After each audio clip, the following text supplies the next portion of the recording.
महाराष्ट्र में कांग्रेस को न सिर्फ अशोक चव्हाण की पार्टी छोड़ने से झटका लगा, बल्कि इससे बड़ा झटका उसे राज्यसभा के चुनाव में लगने वाला है। बीजेपी अशोक चव्हाण को राज्यसभा भेजने की तैयारी कर रही है और ये काम वो कांग्रेस की कीमत पर करेगी।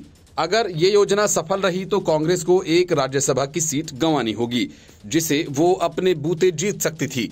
भाजपा ने जिस तरह 10 जून 2022 को विधान परिषद की सीट जीती थी, वही कहानी एक बार फिर महाराष्ट्र में दोहराने की तैयारी है। अशोक चव्हाण को पार्टी में एंट्री कराना भाजपा के इसी प्लान का हिस्सा है। माना जा रहा है कि अशोक चव्हाण के बाद करीब 1 दर्जन विधायक भी कांग्रेस का साथ छोड़ सकते हैं। इसके अलावा अशोक चव्हाण को भाजपा से राज्यसभा उम्मीदवार बनाया जा सकता है।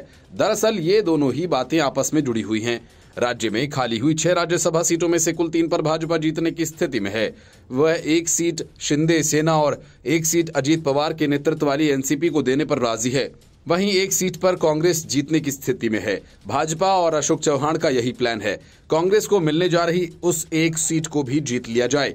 राज्यसभा चुनाव के नामांकन के लिए 15 फरवरी की आखिरी तारीख है और उससे पहले ही आज अशोक चव्हाण एंट्री कर रहे हैं।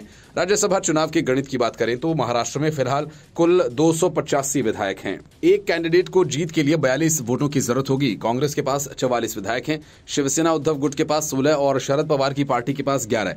भाजपा के पास ये अकेले 104 विधायक हैं, शिंदे के पास 39 और अजीत पवार के पास 44 एमएलए हैं। ऐसे में भाजपा आसानी से 3 सीटें जीत जाएगी। इसके अलावा शिवसेना और एनसीपी एक सीट जीतने की स्थिति में है।